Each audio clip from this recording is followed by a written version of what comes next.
Hello friends, welcome back to my channel. मैं हूं आशीष और स्वागत है आपका मेरे इस यूट्यूब चैनल में। चलिए देखते हैं, आज का टॉपिक बहुत इंटरेस्टिंग है।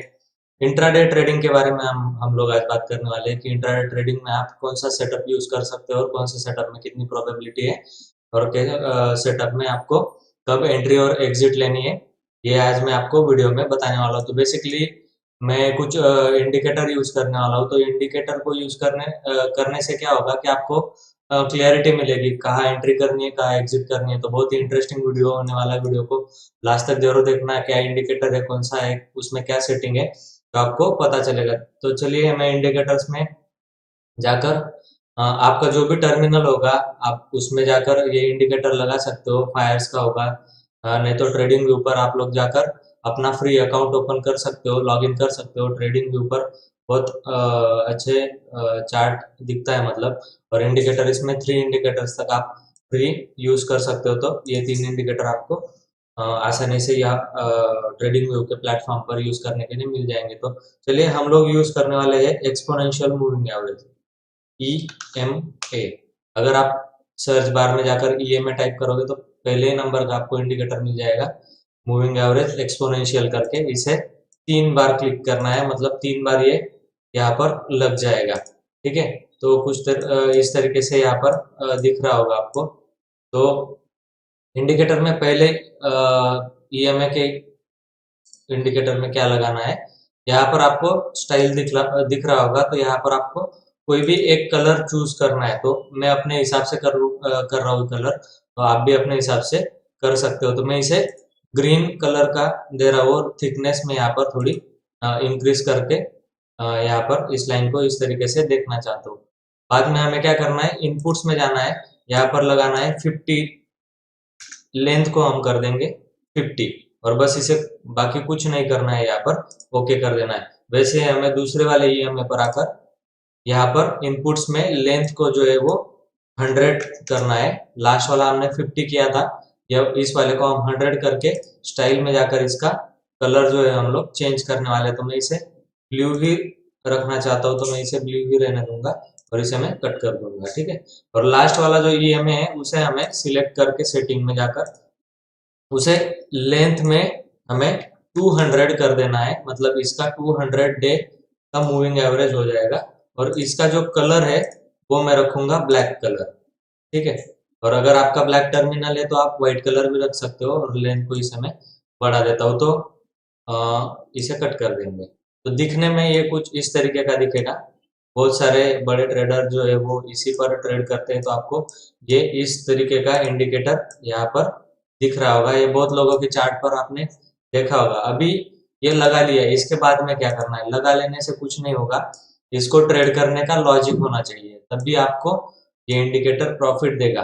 तो इसका क्या लॉजिक होगा, अभी ये बात हम लोग ध्यान में रख लेते हैं कि जो ग्रीन कलर है वो मेरा 50 डे मूविंग एवरेज है, जो ब्लू कलर है वो मेरा 100 डे मूविंग एवरेज है, और जो ब्लैक कलर दिया है मैंने वो 200 डे मूविंग एवरेज है।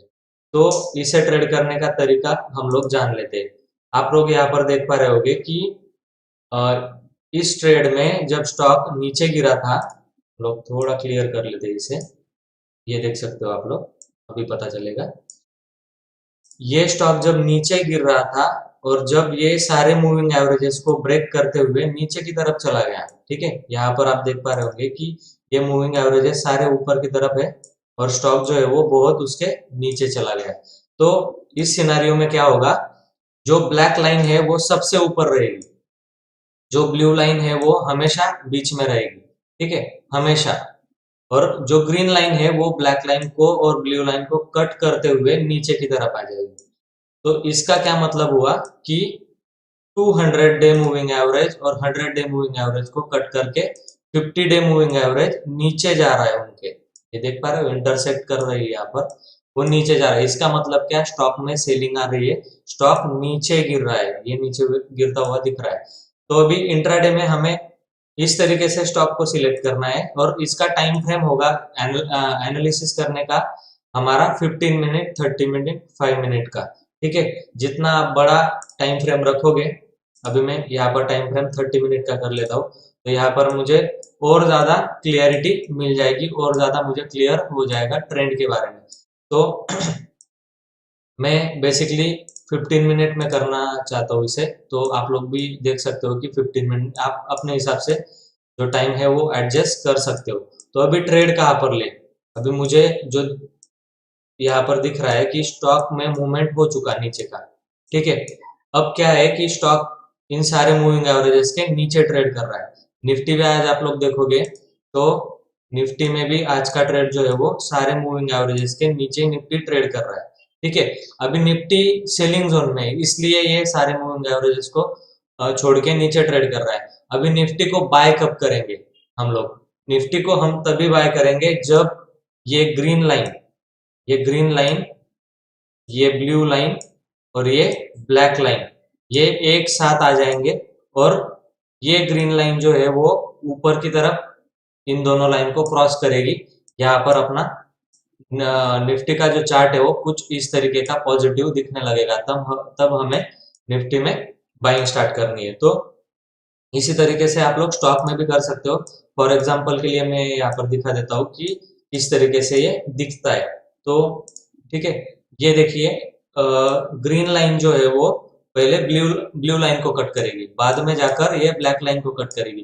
तो आप देख सकते हो कि स्टॉक ने कैसे मूवमेंट अप ट्रेंड का पकड़ लिया है। यहाँ से चांसेस रहते हैं कि सपोर्ट लेके वापस नीचे जाएगा, पर अभी निफ्टी में नेगेटिव सिनारियो है, तो ये क्या किया, इन सारे मूविंग एवरेजेस को कट करके नीचे की तरफ बहुत बड़ा सेल ऑफ कल के दिन आया था। तो हम लोग स्टॉक्स की बात कर लेते हैं कि आप लोग इंट्राडे में स्टॉक्स कैसे सिलेक्ट करोगे और किस तरीके से आप इंट्राडे में देखोगे कि कौन से स्टॉक आपको बाय करने हैं और कौन से स्टॉक आपको सेल करने हैं। तो हिंडाल को यहाँ पर मैंने निकाल लिया है, तो हिंडाल को मैं देखेंगे, यहाँ पर देख सकते हो आप कैसे इंटरसेक्ट कर रहा है अभी। एक क्लियर ट्रेंड ट्रेंड जो है वो अप ट्रेंड में हम लोग देख लेते हैं। तो यहाँ पर बहुत अच्छा यहाँ पर ट्रेंड मिल रहा है अभी।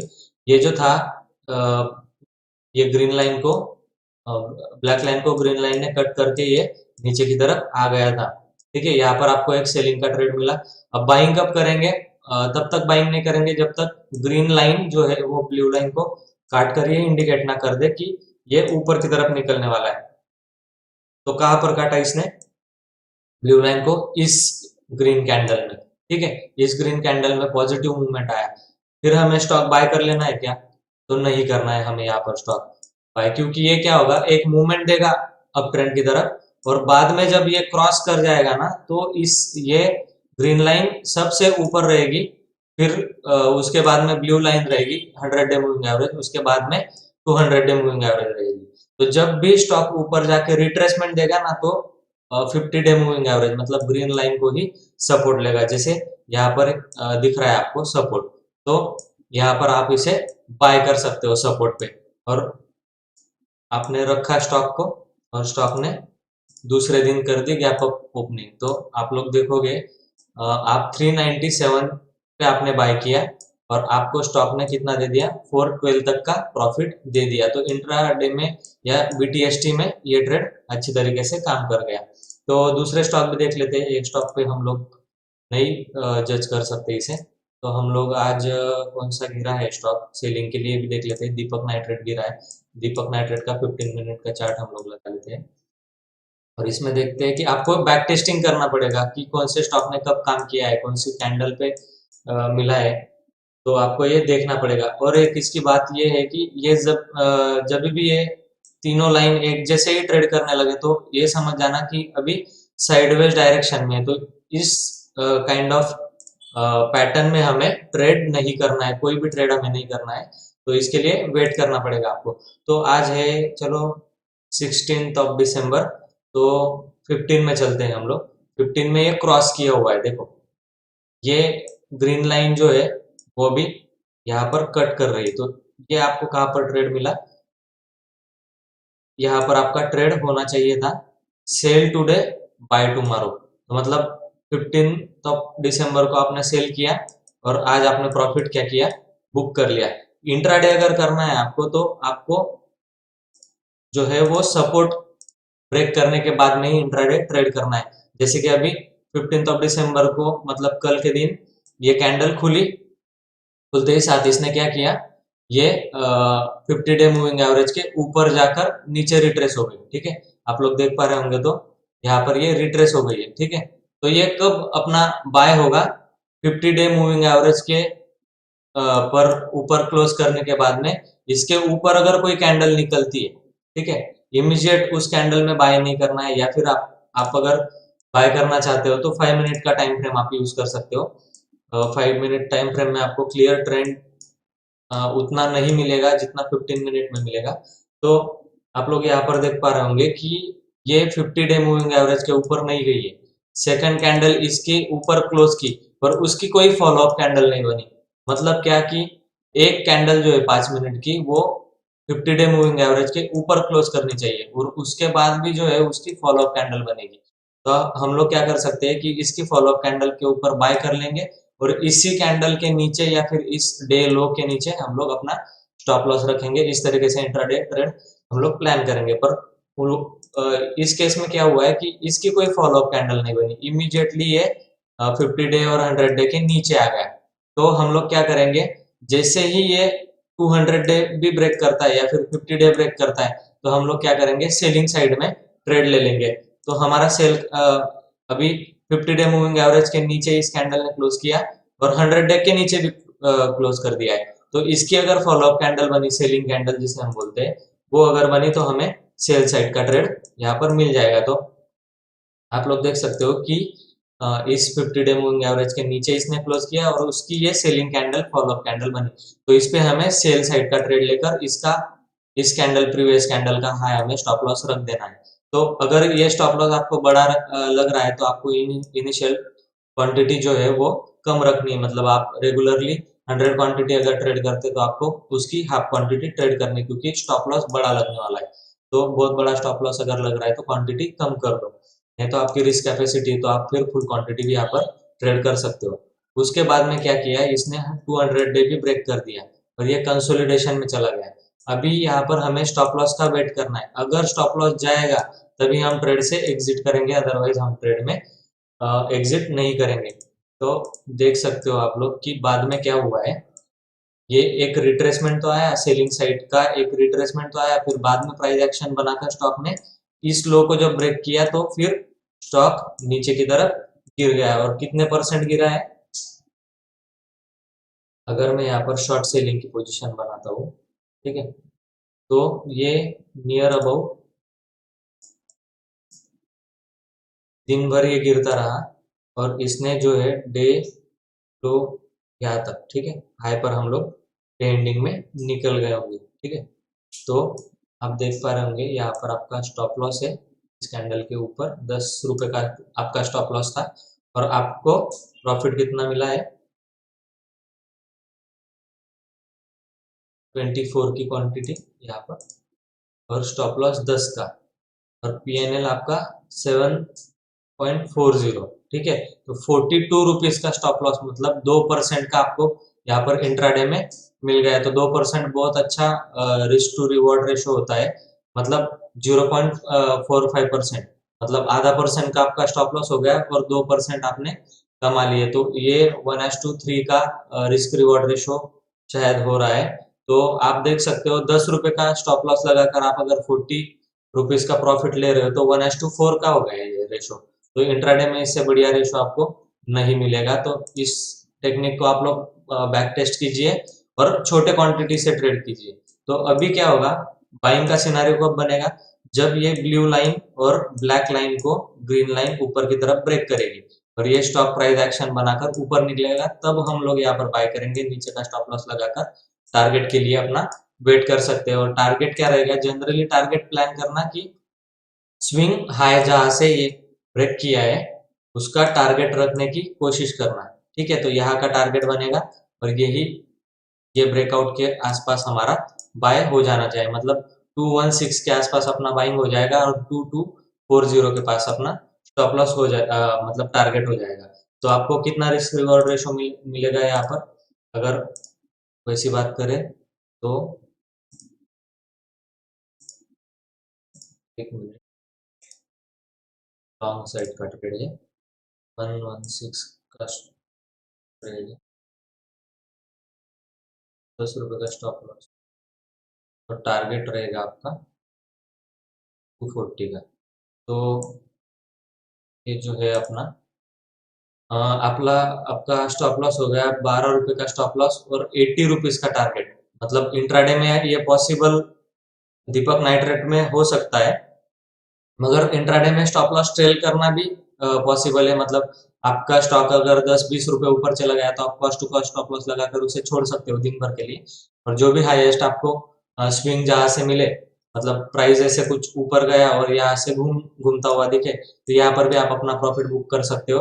1:2 1:3 भी इंट्राडे में हम लोग ले सकते हैं। तो ये इस इंडिकेटर को आप जरूर ट्राई करना और कमेंट में मुझे बताना कि कैसे आपको ये इंडिकेटर लगा है। इस पर पहले बैक टेस्टिंग करना, पेपर ट्रेड करना, फिर कम क्वांटिटी में ट्रेड करना। अगर आपकी इसमें प्रैक्टिस हो गई तो आपको बहुत अच्छा ये इंडिकेटर प्रॉफिट देने वाला है, क्योंकि ये जो है सपोर्ट और रेजिस्टेंस का काम करता है। ये स्टॉक ऊपर गया और कंसोलिडेशन में बाद में इसी के ऊपर, मतलब 100 डे पर ये सपोर्ट लेगा, नहीं तो 50 डे पर लेगा। अगर 50 डे ब्रेक किया तो 100 डे पर लेगा सपोर्ट, और 100 डे भी ब्रेक किया तो 200 डे पर सपोर्ट लेगा। और अगर 200 डे भी ब्रेक किया तो फिर हमें एग्जिट कर जाना चाहिए इस स्टॉक में। अगर हमारी बाइंग यहाँ पर है तो हम क्या करेंगे, इस स्टॉक में ऊपर के प्राइस में देख सकते हो यहाँ पर ये 200 डे भी इसने ब्रेक किया। सपोज हमारी एंट्री और एग्जिट हम यहाँ पर देखते हैं स्टॉक में कि कब थी।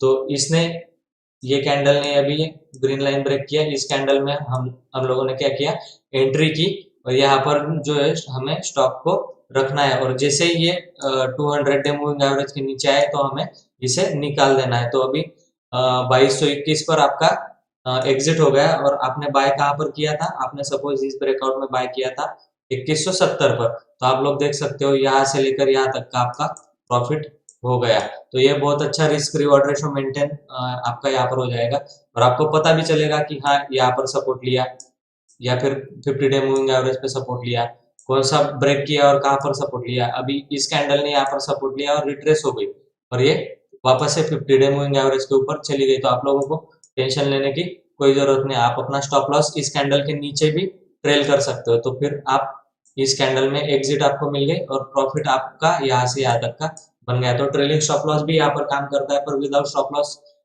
इसमें आप ट्रेड नहीं लेना कभी भी, क्योंकि रिस्क ज्यादा हो जाता है इंट्राडे में। तो आप लोगों को हमेशा स्विंग लो पर या फिर हैमर कैंडल देखकर इसके ऊपर ब्रेकआउट देखकर ही आपको ट्रेड लेना है। तो ये सेटअप आपको बहुत हेल्प करने वाला है। जो लोग बिगिनर है उनके लिए ये सेटअप बहुत काम करने वाला है। सपोर्ट और रेजिस्टेंस का यहाँ पर ट्रेड आपको इजीली मिल जाता है। अभी कोई कोई सेलिंग ही करता है, तो अभी ये क्या काम करता है, सपोर्ट ये जैसे तोड़ता है तो बाद में जाकर क्या हो जाता है, रेजिस्टेंस हो जाता है। यहाँ पर आपको रेजिस्टेंस मिला, आपने यहाँ पर सेल का ट्रेड लिया, इसके हाई के ऊपर स्टॉप लॉस लगाकर ये आपने ये मूवमेंट कैप्चर कर लिया। तो दोनों ही साइड में ये बहुत काम का होने वाला है आपके लिए। तो आप लोग जो है इस इंडिकेटर को जरूर ट्राई करना और मुझे कमेंट कर कर बताना कि आपको ये कैसा लगा। तो चलिए आज के वीडियो के लिए इतना ही। मैं मिलता हूँ आपको अगले वीडियो में। तब तक के लिए गुड बाय।